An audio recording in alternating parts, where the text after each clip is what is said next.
So I want to start with a weirdly specific scenario today. Okay, I'm listening. Imagine you buy a map, like a really detailed map of a forest. Right.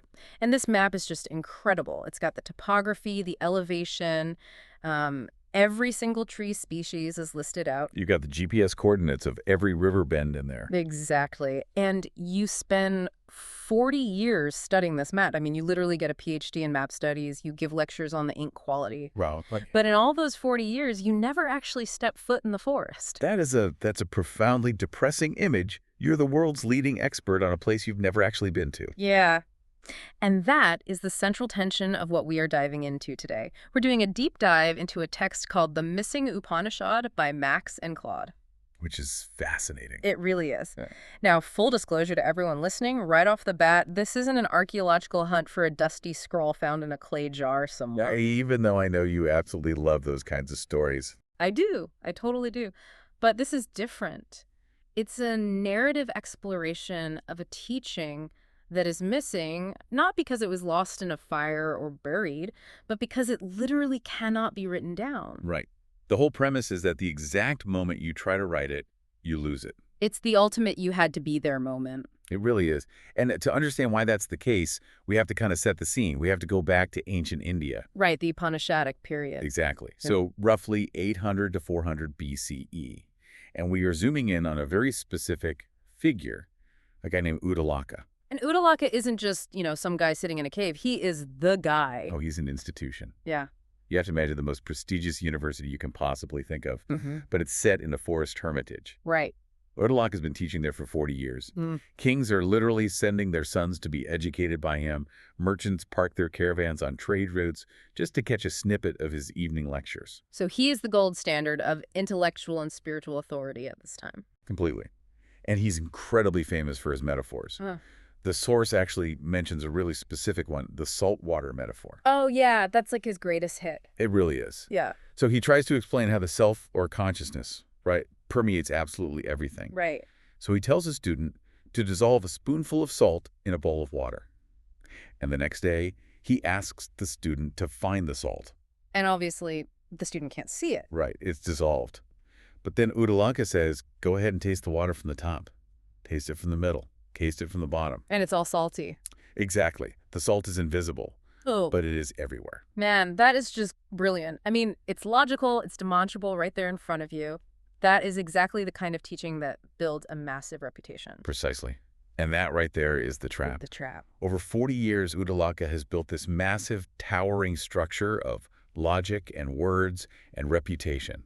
He has a vast library, a full kitchen staff, hundreds of students. By every single metric of the ancient world, and honestly, our modern world too, he is a massive success. But then the text introduces the main conflict. The hollow space. Yes.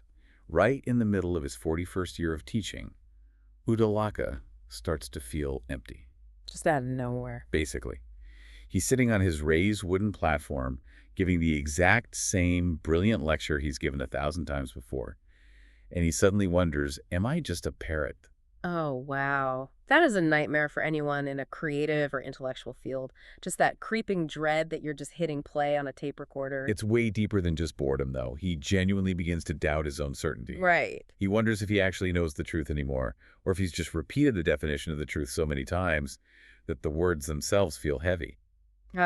Going back to the map, he realizes he's been handing out maps to the forest for 4 decades, but he's not sure if he even remembers what the trees smell like. Exactly. And right into the middle of this intense existential crisis walks the catalyst, the character known as the silent student. And this kid creates such a huge disruption. Massive. Because usually, the hermitage runs on a very strict, very clear script. A new student arrives, they prostrate themselves, and they say something like, oh, great teacher, please tell me the nature of the cosmos. Right. It's a pure transaction. Yes. I give you deference, you give me knowledge. But this new kid does not play the game. Not at all.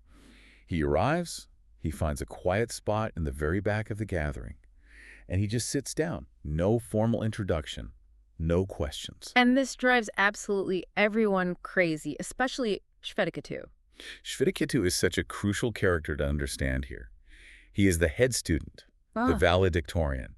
He knows all the texts by heart. He follows all the A protocol. straight A student. Exactly. So he tries to help the silent student. He basically marches over and says, hey, buddy, this is a school. You actually have to ask questions if you want to get answers. And the silent student's response to that is just devastating. He looks right at Shvetakettu and says, I can speak. I choose not to. Wow. And later, he clarifies that he isn't even there to learn. He says, I am unlearning the capacity to have questions. Unlearning the capacity to have questions. That line literally stops me in my tracks every time I read it. Why is that? Because in our world, in the modern day, questions are the absolute currency of intelligence. If you ask good questions, you're deemed smart, you're engaged. That's true. We highly value critical thinking, inquiry, all that curiosity. Exactly. But the silent student is pointing to something entirely different.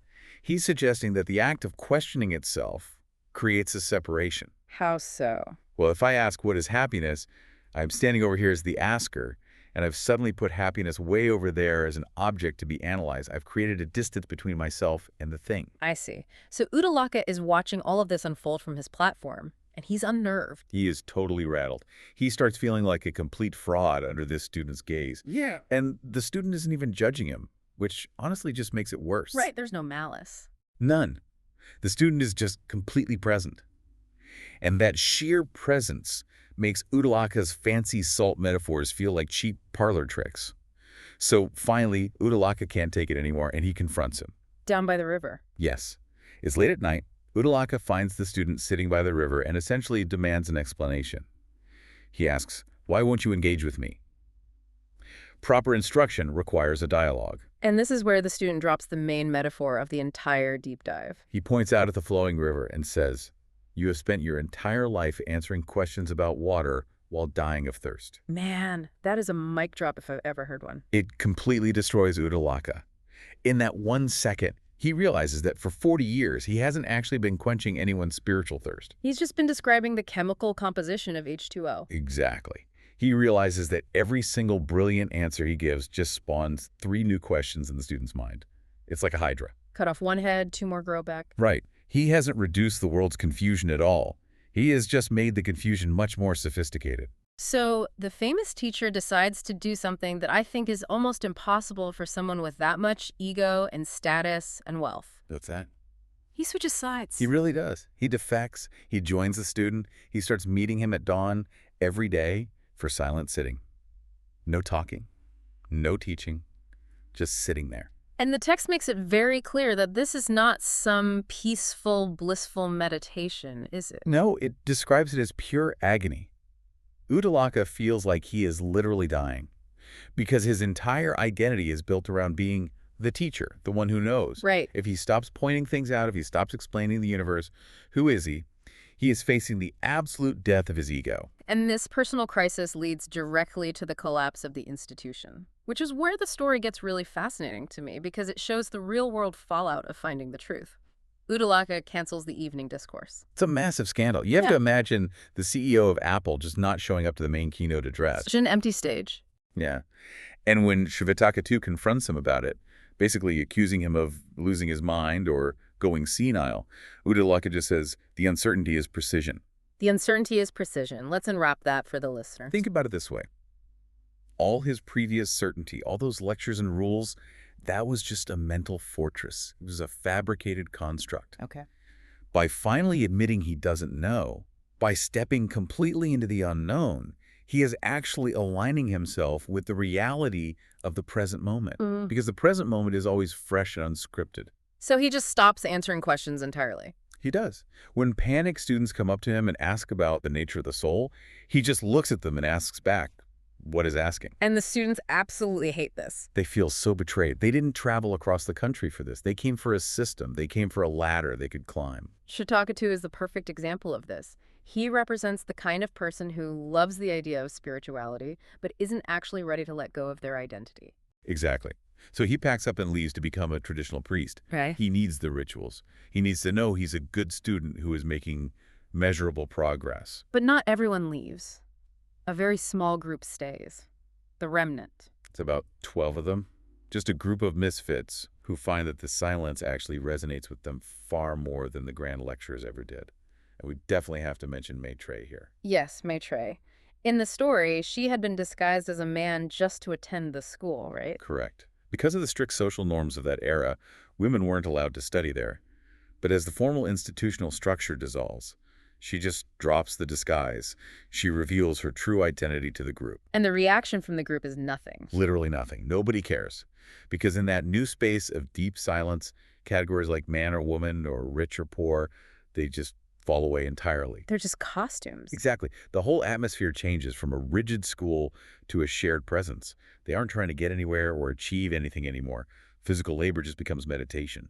Conversation becomes very spacious and slow. But just as they settle into this beautiful new rhythm, the outside world tries to claw its way back in. We get a visitor. Dhananjaya. Dhananjaya, the antagonist. Or at least the foil to Uddalaka. Right. Dhananjaya is a former student who left years ago. And he is now incredibly successful. He runs his own rival school that is even bigger than Uddalaka's ever was. He's wealthy. He travels with a huge entourage. He wears the absolute finest robes. He basically comes back just to show off. He comes back to win. He wants to look at Uddalaka's crumbling, rotting hermitage and say, see, I did it better. I won. He tells Uddalaka, I followed your rules. I mastered the teachings. I have thousands of followers. And Uddalaka's response to him is so gentle, but it cuts so incredibly deep. He just agrees with him. He nods and says, you are successful. You did exactly what I taught you to do. But then he pauses and says, you are successful, but you are still suffering. Oof. Just a brutal realization. It is the ultimate example of the golden handcuffs of spiritual materialism. Uddalaka is pointing out that the act of achievement creates an achiever. Meaning what, exactly? Meaning, the more you succeed, the more you have an image that you constantly have to defend. Dhananjaya is secretly terrified of looking weak or losing his status. He's a total prisoner of his own reputation. He has built a golden cage and somehow convinced himself to call it freedom. And Dhananjaya gets angry, right? He can't handle that reflection at all. He has to get angry. Because if he accepts what Uddalaka is actually saying, he has to burn his entire empire to the ground. The cost of the truth is just too high for her. Way too high. So he storms off in a rage. And it's a brilliant warning to us as readers. You can have all the accolades, you can have all the books of wisdom on your shelf, and you can still be completely trapped. So the wealthy rival leaves, and the harsh winter sets in. The hermitage is freezing. The group is stripped down to the absolute bare essentials. And this is where the concept of not teaching really clicks into place. Right. Because how does the group actually learn anything if Uddalaka isn't lecturing anymore? The text uses this great analogy of resonance, like a tuning fork. If you strike a tuning fork so it rings, and you hold it near a completely silent one, that second one will automatically start vibrating at the exact same frequency. Wow. The students aren't acquiring any new information. They are simply tuning themselves to the silence that Uddalaka and the silent student are naturally embodying. There's a really specific teaching from this winter period that I found incredibly helpful for daily life. The distinction between the weather and the space. Oh, yes. So they all huddling around these small fires, freezing cold. And Uddalaka tells them they need to distinguish between the weather and the space in which the weather happens. Break that down for us. Usually when we feel an emotion, say, deep sadness or sharp anger, we say, I am sad, or I am angry. Right, we identify completely with the feeling. We identify with the cloud. Uddalaka says no. The sadness is just weather passing through. You are the sky. It's a sky. The sky allows the storm to happen completely, but the sky itself doesn't get wet. It doesn't freeze. It remains open and untouched by the weather. It's a total shift in identity. You stop being the character in the movie and you start being the screen that the movie is projected onto. Beautifully put, though Maitreyi actually struggles with this concept a bit. She asks him, what if I go back to the normal world and I forget? What if I get lost in the weather again? Which is a very valid fear. We all do that. And Uddalaka looks at her and says, you cannot lose what you are. You can only dream that you've lost it. You don't have to constantly maintain your existence. You just are. Which brings us to the very end of the narrative. Spring finally comes, but Uddalaka is old and very weak. He knows he's dying. He calls everyone to the wooden pavilion for one last time, the final discourse. Except it's an anti-discourse. He openly admits to them that his teaching failed. But not because it was factually wrong. Right, not because it was wrong, but because it was a map. He tells them, I spent my entire life pointing my finger at the moon, and you all just sat there staring at my finger. And then he gives this final definition of liberation that is just so frustratingly simple. He says liberation is what remains when the question, how do I become liberated, stops arising. That's the entire key right there. As long as you are actively asking, how do I get there? You are firmly affirming to yourself that you aren't there yet. You're creating the very separation you're trying to overcome. Exactly. You're just chasing your own tail forever. Then Uddalaka passes away, and for a story about such a legendary, famous figure, it's a very quiet ending. There are no thunderclaps. There is no grand final prophecy. The silent student just reaches out and gently closes Uddalaka's eyes. The text describes the moment as a returning. A returning. Like a wave falling back into the ocean. Yeah. The ocean doesn't lose a single thing when the wave crashes. It just becomes water again. Now, normally in human history, this is exactly where the religion starts. The followers build a grand shrine, they carefully preserve his robes, they write down all his famous sayings in a holy book. And that is exactly what does not happen here. This is what the text calls the paradox of preservation. Right. The students realize that if they build a shrine, they will instantly kill the truth. They would just be building another Dhananjaya institution. They would be fiercely preserving the ash, but they would lose the fire. So they just let it rot. They literally let the forest reclaim it. They burn his body on a pyre, and they just walk away. The silent student dissolves into the morning mist and is never seen again. Maitreyi travels and teaches for years, but only through her quiet presence, never writing a single word down. The physical hermitage disappears completely from the earth. Entirely. It's so counterintuitive to how we live today. We live in a world where we desperately want to record everything. I mean, we're recording this deep dive right now. We are. We genuinely think that saving the record is the same as saving the truth. But this story strongly argues that the record is just a fossil. The truth is living. It's fresh. It is strictly found in the now. By letting the institution die, the transmission was actually preserved purely in the lives of the people who were there. It didn't become a rigid dogma. It remained a living reality. It's such a heavy critique of our modern information age. We collect thousands of data points. We hoard podcast insights and quotes. But are we actually fundamentally changing? That's the real question. We treat wisdom like a commodity to be purchased. We think, I listened to a deep dive about the missing Upanishad, so now I'm wise. But you aren't. No, you just have a brand new set of vocabulary words to play with. So let's bring this all home to the listener, because we've just spent the last chunk of time talking about a story that explicitly says talking about it is the entire problem. The irony is incredibly high, I fully admit that. So what actually is the missing Upanishad for us right now, today? It's the silence that is reading these words, or in our specific case, the silence that is listening to this audio. Explain that a bit more for us. Think about what's happening right now.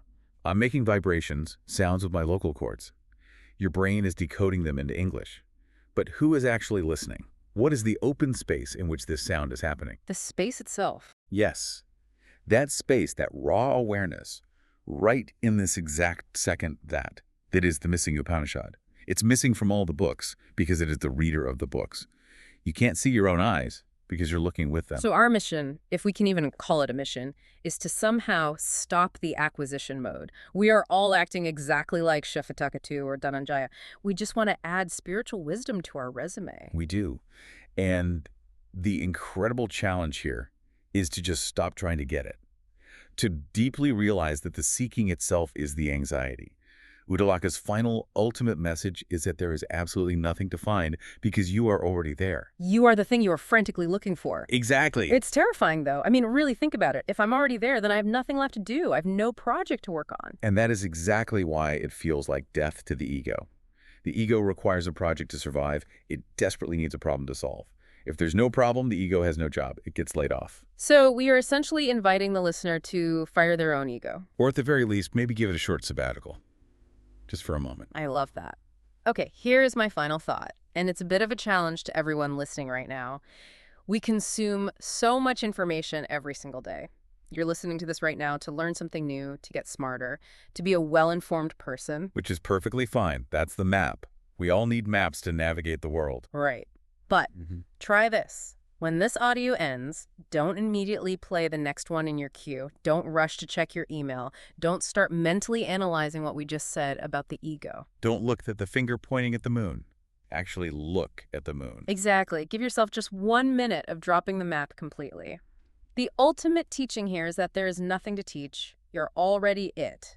Thanks for taking the plunge with us on this deep dive. Now stop.